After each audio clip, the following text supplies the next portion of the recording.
Ok yo, ces derniers temps ça a été un peu bizarre, j'ai pas été très productif sur ma chaîne, mais là j'avais envie de parler de quelque chose qui change un peu d'habitude, ou pas. Est-ce que vous connaissez HMZ? Il a publié sa première vidéo il y a 5 mois, le 5 février 2025, mais lui il fait plus des shorts. Si vous vous demandez comment il a fait pour avoir 6000 abonnés avec ses stats dans ses vidéos, et ses stats là sur ses shorts, il s'est en partie fait remarquer grâce à ce short, qui a 1 800 000 vues, 44 000 likes, et 5356 commentaires. Et pourtant la vidéo est assez basique. Et dans les commentaires il y a même Waki Lavani, qui est un youtubeur de 125 000 abonnés. Et bon, est-ce qu'il y a vraiment une raison au buzz? Non. Et déjà on peut voir sur sa chaîne qu'il a énormément joué avec la hype. Et jusqu'ici on en revient à une conclusion. Est-ce que le buzz est temporaire? En analysant sa chaîne on peut se poser cette question. Et moi personnellement je trouve que le short qu'il a posté ça a quand même boosté pas mal de ses shorts. Revenons à un sujet un peu différent. Est-ce que ces vidéos sont-ils d'une bonne qualité? Alors déjà niveau montage je ne peux pas affirmer ou pas que HMZ ne sait pas monter. Mais par contre ce que je peux affirmer c'est qu'il a un monteur. Et il en a même plusieurs.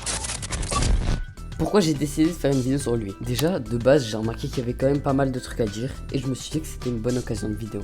Pour cette dernière partie, j'ai décidé de poser des questions directement à HMZ en vocal. Donc, par rapport au short que t'as posté, tu l'as vécu comment? Le buzz entre guillemets. Le buzz, en vrai de vrai, je l'ai vécu bien, c'est-à-dire, j'ai buzzé. Je me suis dit que les petits youtubeurs comme moi, parce qu'à l'époque, j'étais un petit youtubeur, je vais pas dire que je suis un gros youtubeur, mais buzzer, voilà.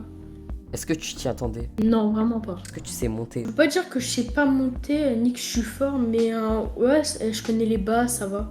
La dernière FAQ, c'est toi qui l'as monté? Ouais, tout à fait. Ouais, en fait, j'ai des propositions de monteurs, mais en fait, à chaque fois que je rec une vidéo, et ben, genre, j'oublie et c'est moi qui l'a fait. Et après, je la poste. Est-ce que t'as un Minion Maker? Ouais, comme je l'ai dit, ma première vidéo, c'est un pote à moi qui me l'a faite. Et c'est pas vraiment un mini maker, c'est plus un dessinateur, non, on va dire ça. T'es au courant qu'il y a plein de réuploads de ta vidéo en mode partout? Ouais, je sais, mais je tiens à dire quelque chose, c'est que cette vidéo, c'est pas de base. De base, elle est pas à moi. C'est un pote Zo que je le connais, voilà. Et qui m'a donné l'autorisation. Mais du coup, je pense pas qu'il est d'accord pour les autres, voilà. Est-ce que tu postes sur d'autres réseaux à part YouTube? Je poste sur d'autres réseaux. Non, je poste pas sur d'autres réseaux à part YouTube parce que je préfère pour l'instant me concentrer sur YouTube. J'ai déjà commencé dessus, voilà. Plus tard, je pense que je vais ouvrir une chaîne TikTok. Quand t'as posté la vidéo qui a buzzé, elle a percé direct ou petit à petit? Ouais, elle a percé direct, c'est-à-dire que dès les premières heures, elle avait 20K, 30K et ça a continué.